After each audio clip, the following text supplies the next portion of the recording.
Hello, hello, hello, everyone, and welcome back to Agency Journey. I'm your host, Kuba Greitsar, and with me on the call today is David Arnoux, CEO of Growth Tribe. David, how are you doing today? I'm awesome. Thanks for having me. Yeah, super good to have you here on the show today. Really excited for the conversation. And first, I wanted to ask you, for the watchers and listeners to get to know you better, what is the most fun thing you've done this year thus far? Fun.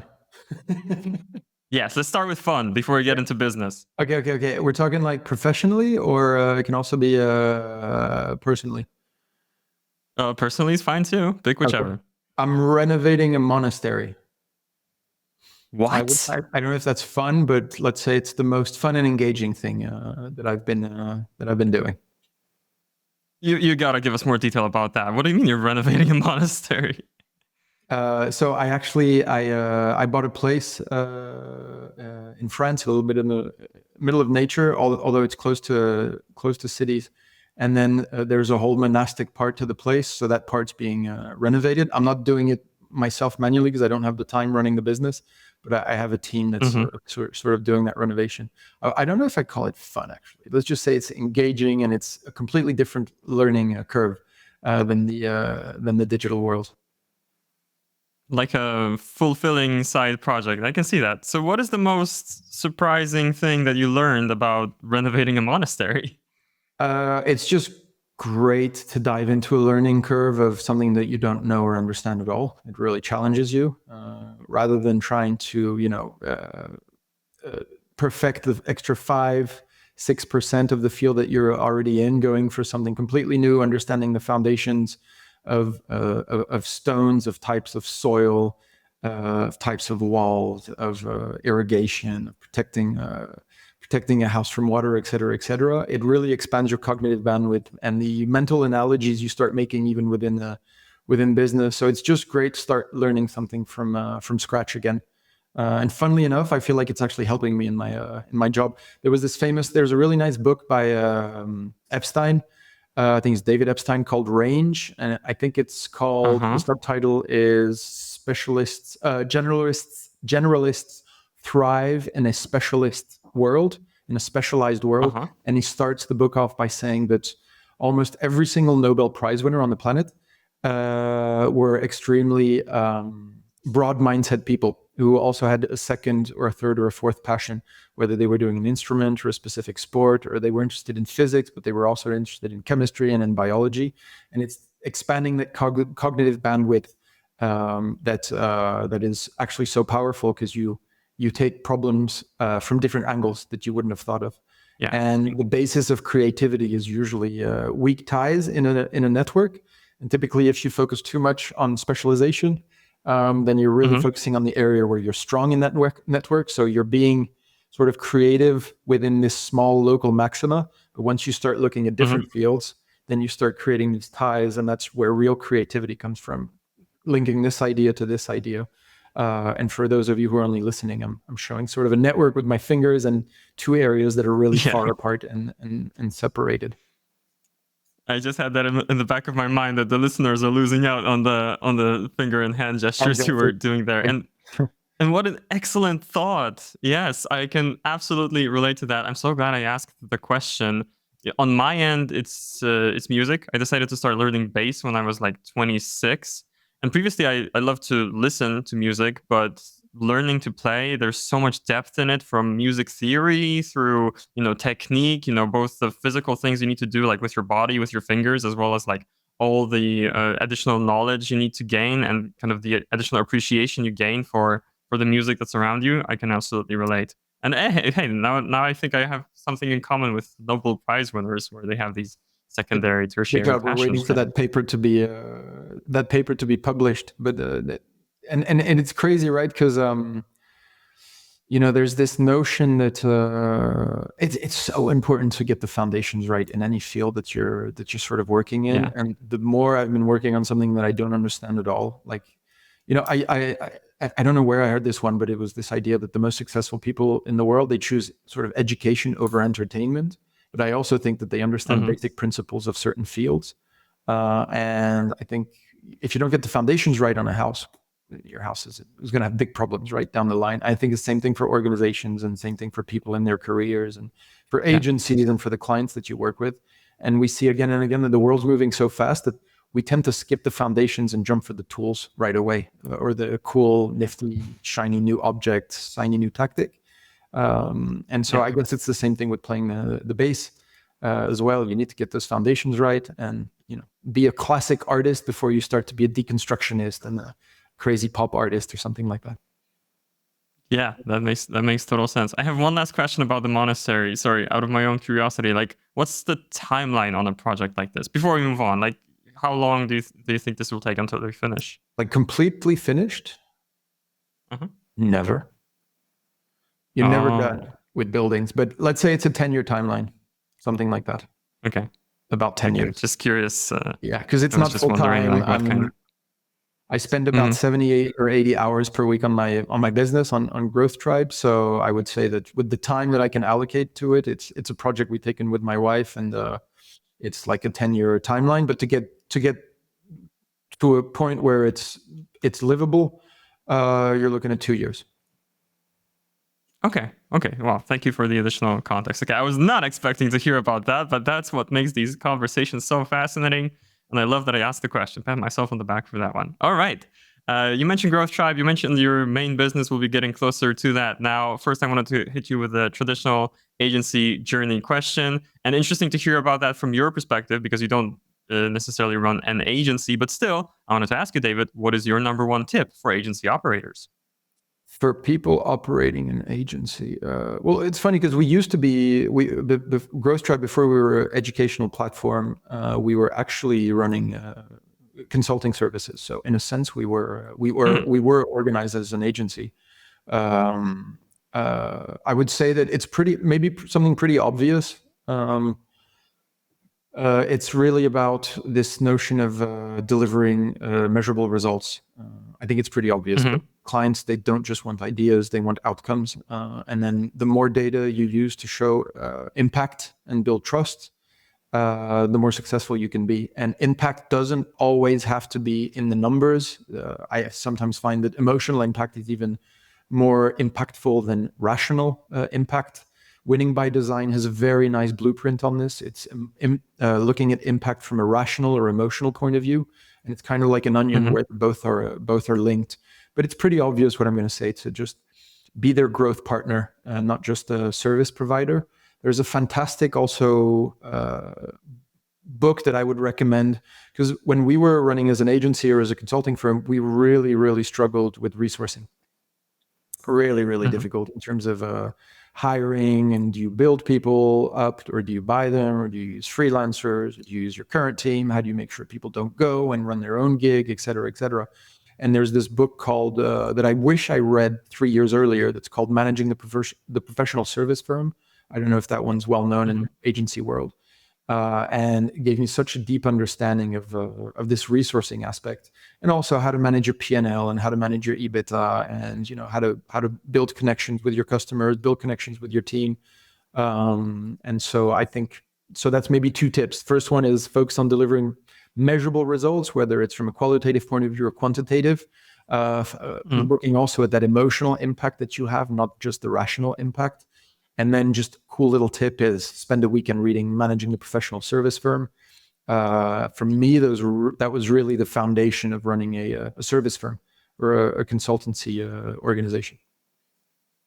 Okay, that's awesome. I wanted to dig a little bit deeper for a second into the emotional impact that you mentioned. Could you talk, to the tactics of, like, is emotional impact something that can be measured? If it can't be measured, then how do you kind of gauge it in some other way? And are there any tactics that kind of increase the emotional impact of your service that you know of?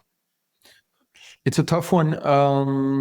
I would say I don't know of any tactics, but again, really obvious things like just really understanding the customer, the 5 whys, and really understanding the reasons behind what they're saying is important. So you know the mom test, right? Or the 5 whys.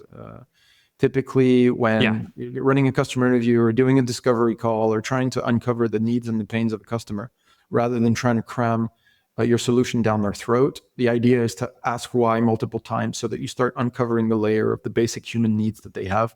And in the end, I would say, let's keep this really simple. So if you ask why one time, you'll understand that they need to reach targets, and they'll give you just what their monthly pain or need is, right? That they need to hit by the end of the month. I need that promotion. I need to get better results. Need to increase leads. Need to optimize workflows. Blah blah blah. Then you ask why a second time. You uncover why they need to do that, and typically it's really simple. It's either about cost or revenue. It's to optimize cost, bottom line, or to grow the top line, or optimize revenue. Right.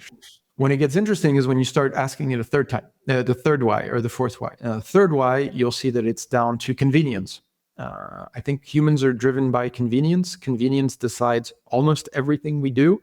It seems to make our decisions for us, and it trumps what time we imagine and what our true preferences are. Like somebody prefers to brew their coffee, of course, but going to the corner coffee place is much more convenient. Easy is better, easy is best. So that's sort of the third one. Then if you start to go 4 or 5, you start to go into much more personal, much more real, much more core reasons that decide on our decisions. It's to get a promotion, to have a happier life, to make sure that they can pay for their kids' education, to make sure that they can sleep at night, put money on the side for retirement. And then the fifth why, it's about personal fulfillment, et cetera, et cetera. And then you start to dive into the psychographics of the people that you're trying to sell to or talking to. Introvert, extrovert, assertive, non-assertive, open, closed, et cetera, et cetera. So that emotional impact requires you to almost be a psychologist and to understand that person on a deep level and what makes them tick. And if you can understand their personal context and what makes them tick, then you can cater everything in how you try to approach them and deliver impact to what actually matters for them. Now, where it becomes more difficult is when you're dealing with a decision-making unit and not just one person, because then you have multiple people to work with. So I would say, again, I don't have that like quick, fast trick, but it's really about how you conduct discovery analysis and asking more than telling, a lot about listening. And asking the right questions and peeling the onion to go to those deeper layers of why. Yeah, I feel that. Nice deep dive. I really liked that. And I think, to comment on this, we've tackled this on the show a few times, this question of 5 whys. And a lot of agencies or like businesses that do consulting for agencies have figured this out, and a lot of the messaging, you can tell that they're in the 4th or 5th why, because they don't talk about, make your agency make more money, but it's like, gain freedom, be able to finally step away, get your free time back, stop grinding at your agency. A lot of that is in there, because when you ask the additional whys, it's not just about the agency making more money, it's about the agency making more money without my direct involvement. That's often like a strong motivator. For agency owners. So, David, next, what I wanted to ask you about is, well, a little bit of context about you, because we covered, a couple interesting topics already. But to contextualize the rest of the conversation and what we'll drill into next, could you tell our watchers and listeners a little bit more about you, a little bit more about Growth Tribe and what you do, who you serve, and how? Yeah. So me, in the context of just sort of from a business point of view, the only thing that's maybe kind of interesting is built and ran multiple companies in multiple domains. Kind of a lifelong learner. I'm obsessed with learning. It's just, I love it. My favorite hobby is reading, podcasts, learning stuff. And started actually a consulting firm about 8 or 9 years ago around growth marketing. So I actually kind of brought growth hacking, what it was called back in the days, to Europe when it was already kind of taking off in the States, and started Europe's first growth marketing academy back in, I think it was 9 years ago. But at the beginning, it was consulting. So I was going into organizations and I was building an experiment-driven approach to how they get results. And with a mix of UX, a mix of marketing, a mix of data analytics, and a mix of tech and code. And so started this as a consulting firm. Long story short, what I saw was that the consulting work we were doing, the clients could do it themselves. And when we would train up like a few interns or a few team members to do what we were doing, the results that we were giving would be embedded within the DNA of the business. So that when we were doing a consulting gig, when I would call back the client 6 months later, what we had been implementing had sort of dissipated and left with the people who were involved with Right. that specific project or with us. However, when we train people up, so in a day of 8 hours, when we would spend 3-4 hours training people up to do what we were doing, the impact was much more long term. And again, we started to embed these processes, these ways of working within the DNA of the organization. So then when I would call back 6 months later, yeah, we're still doing it. It's fantastic. We've set up a team. We've even created a new department within the organization. And so created an educational company then 8 years ago. And then 8 years later, we're one of the leading EdTech educational providers in Europe. And what we do is we basically bridge digital skills gaps within organizations.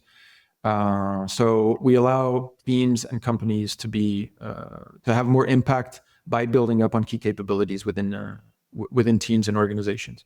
At the moment, what's really hot, really working well is everything around, of course, Gen AI, but embedding that Gen AI within new processes and new workflows inside orgs, mostly larger organizations. So what we like to say is that we deliver impact at scale through capabilities, through skill building. Now, sometimes that sounds a bit boring because it's like, geez, training, it's compliance training is boring, et cetera, et cetera. But what sets us a little bit apart is that every single client we've had has had positive ROI on key KPIs that they have. So if you check out our website, some of the use cases are there, like 100% increase in loans, increase in leads, increase in reduction in cost per acquisition, operational efficiency. And what we try to always do is make sure that the learnings that we give, they're applicable like 1 hour later. So whatever you do when you take a Growth Tribe learning path, is that it's very actionable. You have tools, worksheets, playbooks that you can apply right away. And that's why clients keep coming back again and again and again. And the second thing we do that's a bit different is we mix live elements with a library of learning. So what we usually say is that we kick your team off with live. So like we do a team workshop where we assess where some of the biggest flaws or biggest gaps are according to a certain strategy that you have. Then we send everybody to do a little bit of homework and learn a little bit. And then we get together again and we try to apply the learnings together. And just the results have been absolutely amazing on, I would say, 95% of clients that we've been working with. So awesome. That's kind of it in a nutshell. Yeah. Great that you expanded on this. And just one additional detail I wanted to get here. Can you speak to the scale of Growth Tribe right now? Like how many team members, or what's your reach, etc.?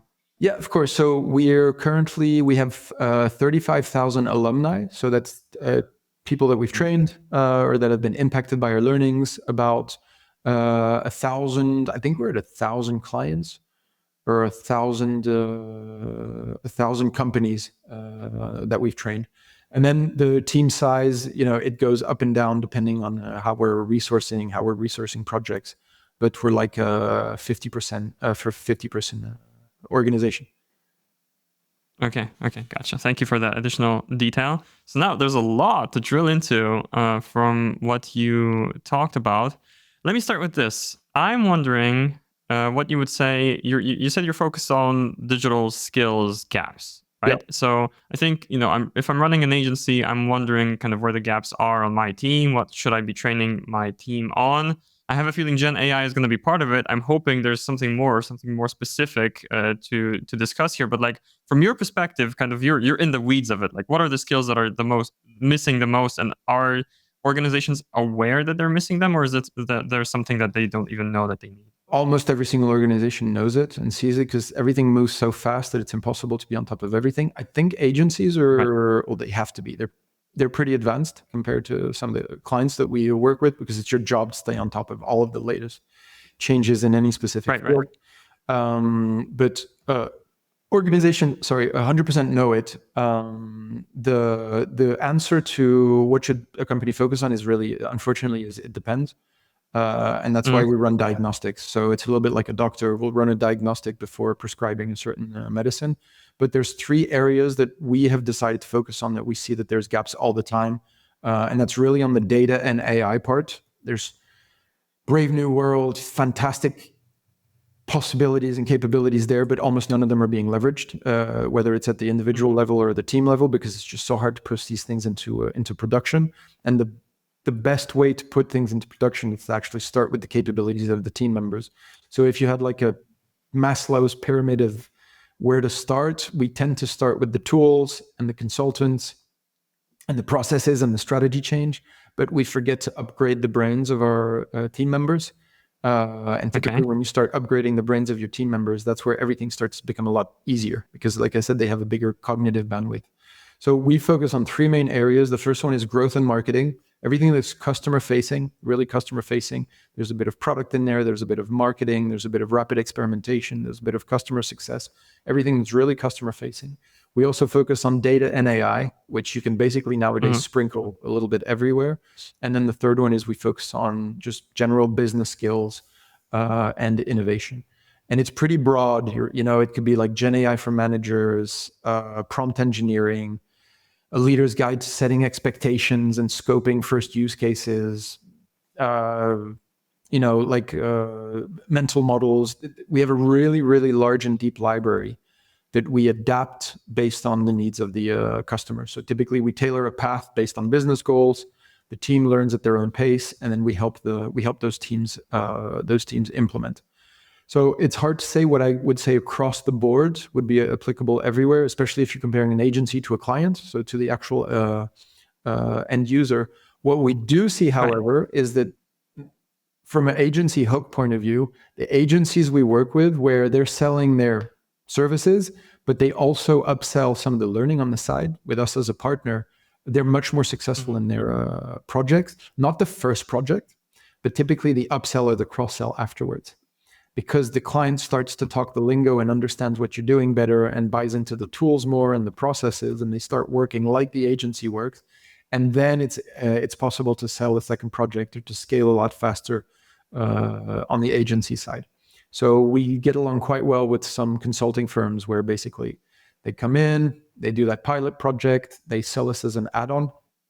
And then after that add-on has been sold, so the skills training for the team, then we see that those teams or those clients, they actually start buying more from the agency for pretty obvious reasons, is that we've started embedding that way of working and that way of thinking, that digital experimentation, data-driven, use this tools way of thinking into the DNA of the business. So then they're like, oh, let's buy more from that agency because we can't do everything ourselves.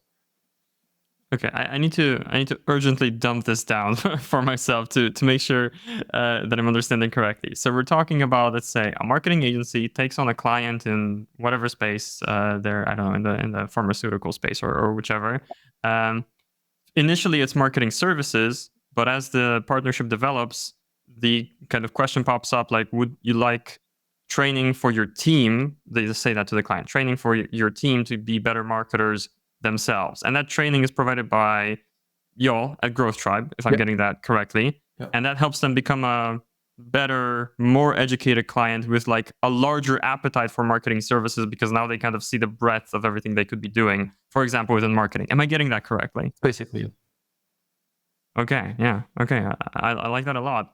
And you're saying what surprises me about this, and this may be, just my position of ignorance, is that, kind of the tension that I felt as you were talking about this is, okay, but if we train them to be better marketers, won't they just be able to do more of the work themselves and not be as dependent on the agency? You're saying that's not what's happening. No, because so first of all, typically you take the client from a 0 level to a 2. Whereas an agency is like 3, 4, 5. If you're looking at a five level stage, so the agency is usually 3, 4, or 5. You're way ahead. They're taking a basic foundational learning on mental models, a mindset, maybe a few tools, but they'll never be able to actually handle the workload or go as deep as you were going, especially in the world of marketing. Especially if you look at larger organizations who spend probably half of their time just doing internal meetings and internal alignments. And that's also why they use and then you're just trying to make your clients smarter, basically. And if that's coming from you, then they'll apply more of what you're selling to them. So it feels like cannibalization. It feels counterintuitive, but I haven't seen, and it's not like we've done thousands of these, but I haven't seen a partnership yet where the agencies regretted taking that decision. Okay, I understand now, and thank you so much for introducing kind of these these stages. That helps me follow a lot better. So like the agency is at a level 4 or 5. The client starts at 0. Like a 5 versus a 0 makes it difficult to even have a conversation, right? But if they get brought up to 2, then it's a lot easier to align and to actually for them to understand kind of the need for. Yeah, look at it this way. Let's say we're working with a large retailer and we're working with middle marketing management and they want to launch campaigns. You're going to come in and you're going to show them a bunch of assets, a bunch of ideas for campaigns, and then they're going to choose one from a PDF, whatever, and say, okay, let's run these and then run the campaigns for me or run the leads. Okay. We come in, we say, hey, by the way, it's not that hard to build assets. You can build assets and you can actually prototype some campaigns yourself. Here are a few tools you can use. And here's a process of experimentation for pre-testing a campaign, for example. So you got we had an example like this. We had the CMO, a very large organization who for the first time in their life, or maybe for the past 20 years, built an asset themselves using one of these cool little off-the-shelf tools where you can build something.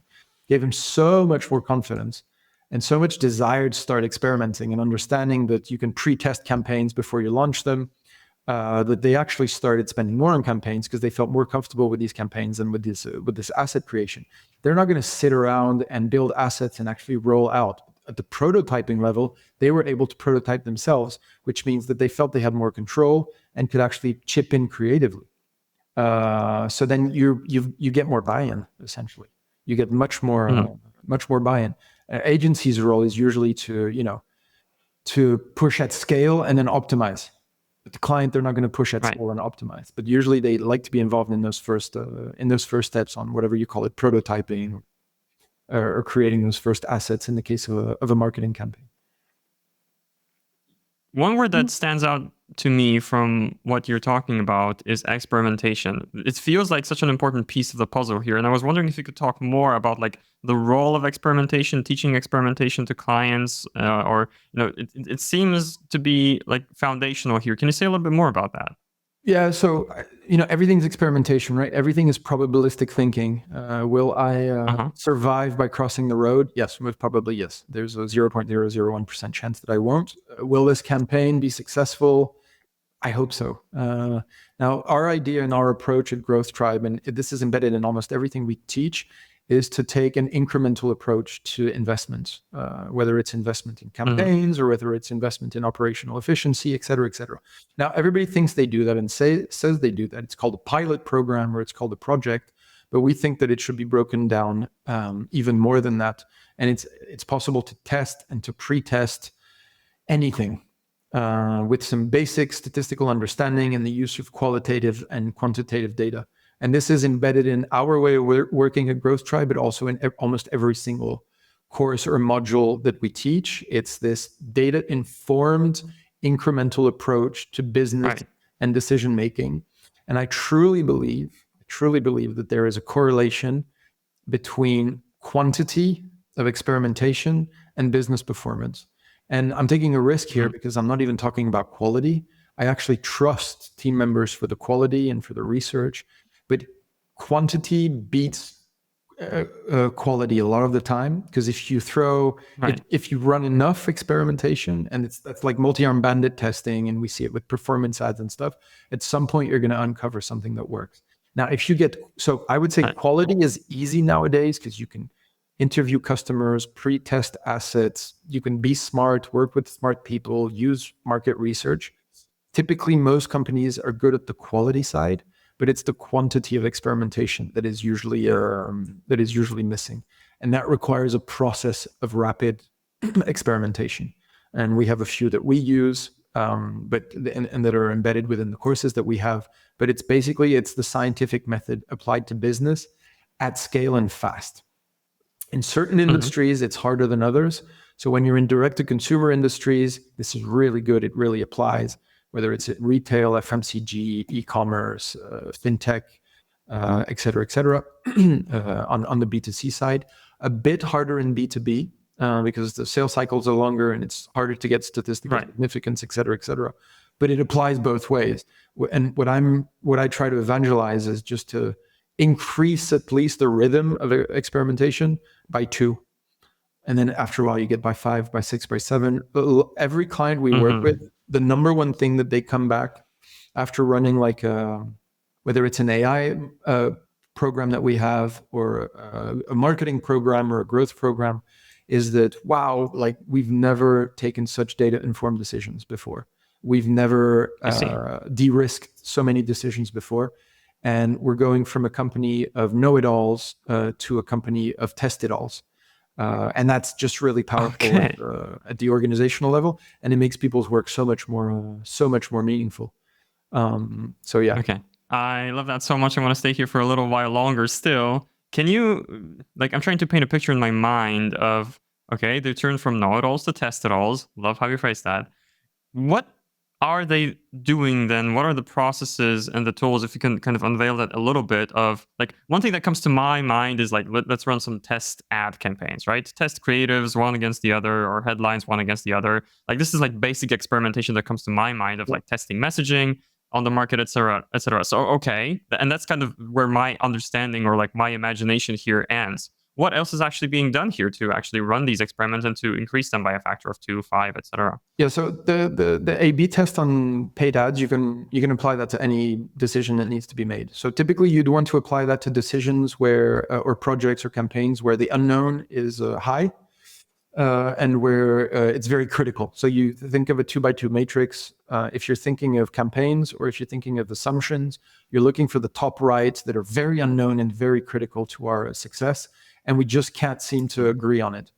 So what you see is in a lot of organizations, you go off of gut or you go off of job titles for who gets to take the decision in the end. Right.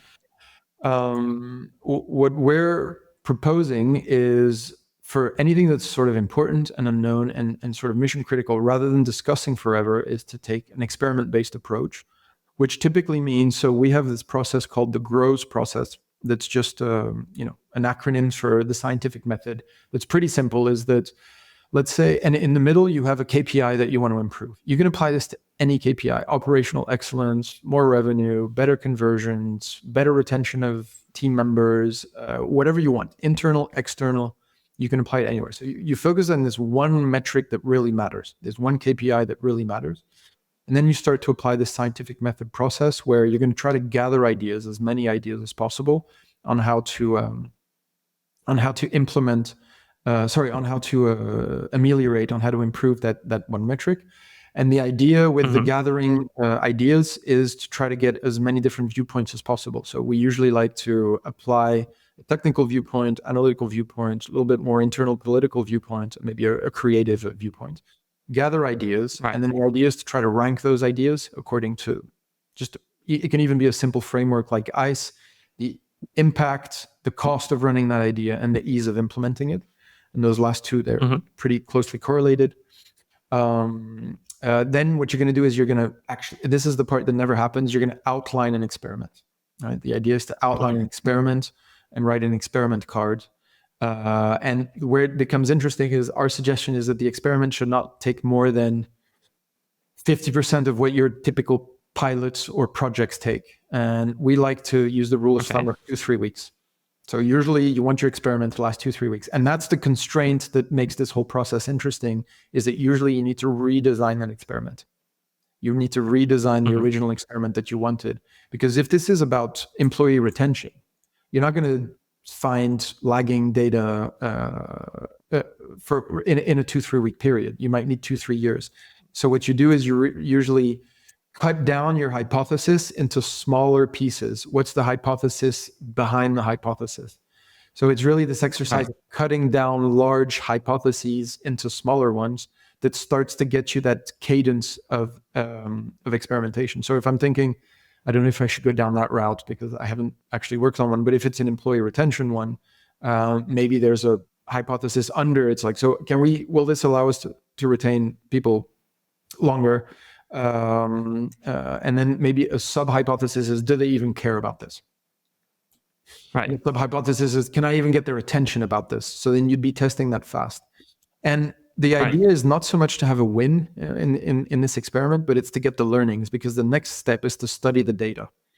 So then what you do is you study the data from your experiment, and then based on, sorry, I forgot, you actually execute it for 2-3 weeks, and then you study the data. Right. So GROWS, grows, right?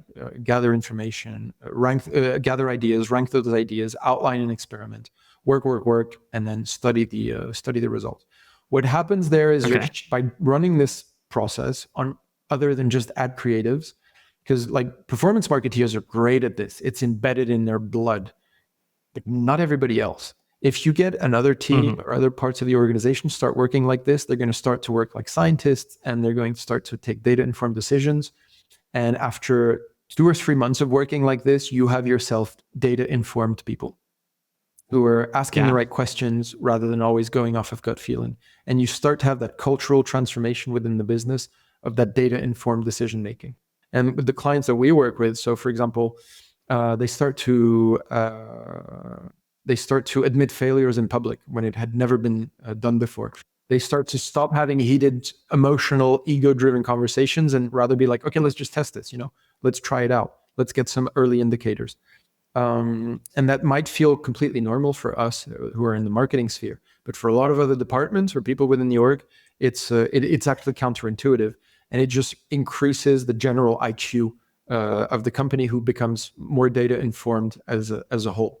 Now, the reason we started a digital skills organization is that in order to increase the quality and the cognitive bandwidth of what to apply those experiments on, then you need a bunch of foundational or more advanced knowledge of what the digital space has to offer, whether it's tools, workflows, processes, et cetera, et cetera.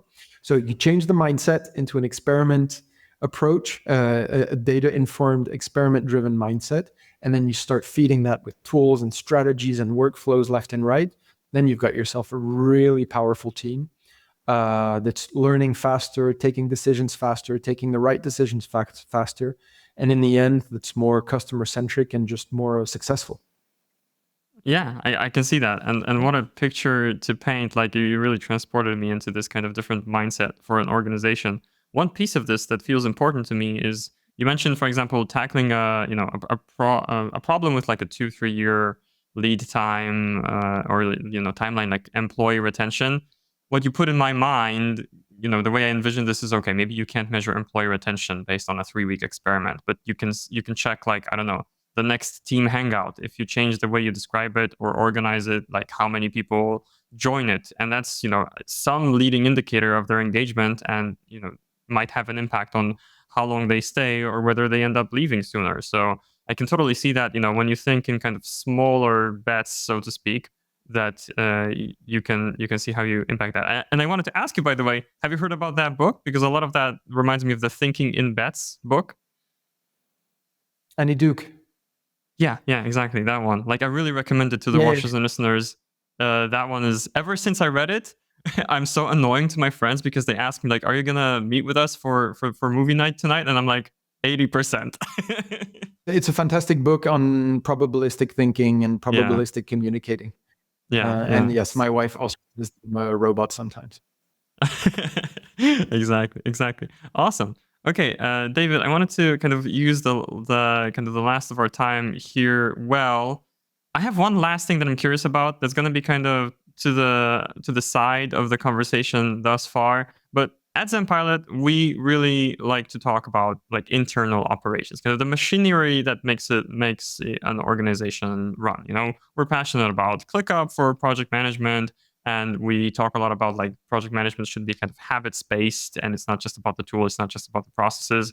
Can you give me like a brief glimpse, because we don't have a lot of time left, but a brief glimpse into like what makes a company like Growth Tribe run internally, and if you've got any kind of insights or like quick or high level advice of how to like run the operations of a company like this? Yes. So 3 points on that. First of all, I am business process management's worst nightmare. So typically, your typical entrepreneur, shiny new object syndrome, let's jump on a new thing, fire starter, really bad at ironing the details out, not a completer finisher. I know that about myself. That's also why I've surrounded myself with some of the best implementers, I believe, in the world.